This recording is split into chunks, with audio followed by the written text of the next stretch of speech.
The boundary conditions imposed on the wave function and its derivative are postulates of quantum mechanics. The postulates of quantum mechanics that we have talked about so far include the following. Number 1. The total wave function describes the spatial and temporal behaviors of a quantum mechanical particle, which can be electrons or holes in a semiconductor material.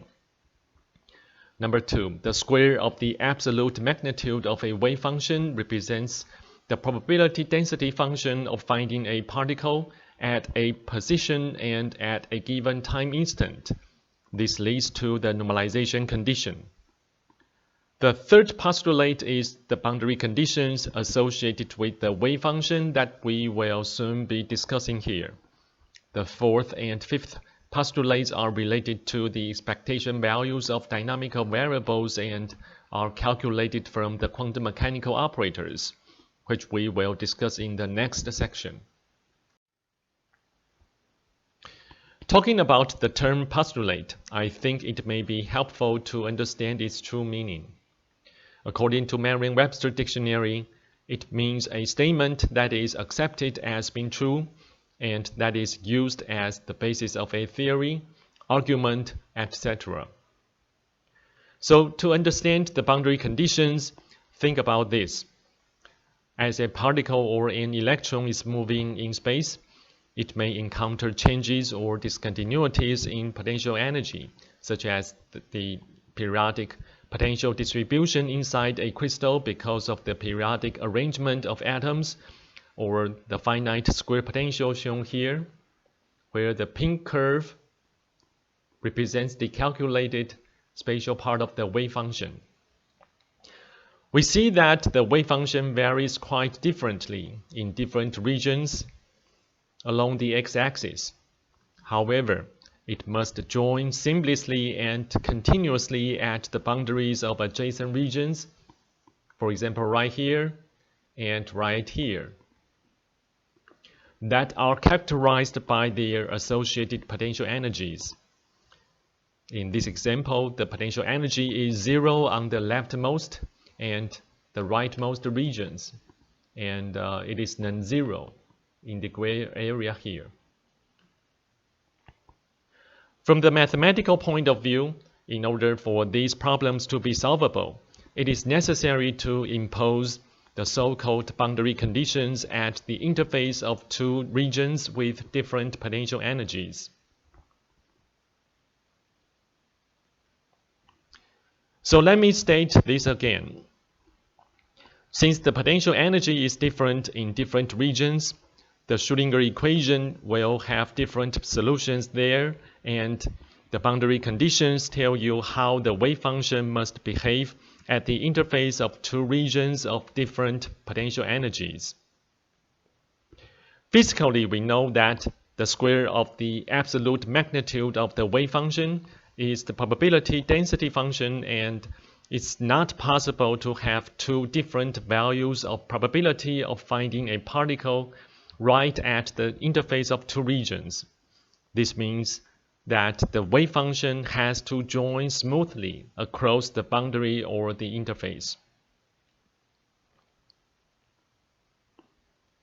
So the first boundary condition states that the wave function must be finite, single-valued, and continuous. It has to be finite because if the absolute magnitude of a wave function squared is infinite at a position in space, then the probability of finding a particle at that position becomes certain, which would then violate the uncertainty principle. In other words, the wave function should be close to 0 when the observation point approaches infinity, so that the probability of finding that particle at infinity equals 0. The single-valued restriction is quite easy to understand because it doesn't make any sense to accept two distinct or different values of the probability of finding the particle in a given place at a given time. It's just not possible. On the other hand, the wave function has to be continuous, since if it were discontinuous across some surface or interface, the derivative and hence the probability current would become infinite, which are not possible. We will introduce the probability current later when discussing the step potential problem. The second boundary condition states that the gradient of the wave function must be finite, single-valued, and continuous. So think about this. If the total energy of a particle capital E and the potential acting on it are finite everywhere in a system, then from the time-independent Schrödinger equation, the Laplacian of the wave function must be finite too. So when adding up all the terms on the left-hand side of the equation, we will obtain 0.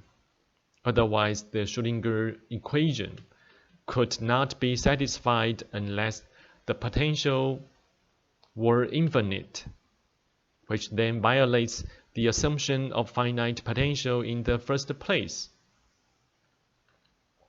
Of course, in cases like this, the solutions to the wave equation would become unphysical.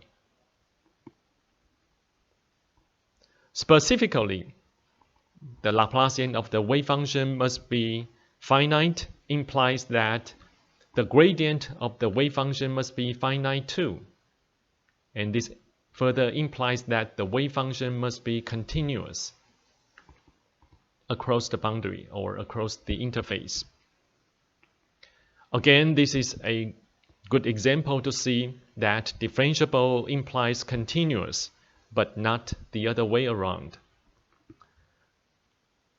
Okay, so before we conclude this slide, I would like to reiterate what we have talked about here. We may consider situations where the total energy is finite, but the potential energy is allowed to become infinite. If the gradient were discontinuous across some interface, the second derivative would become infinite.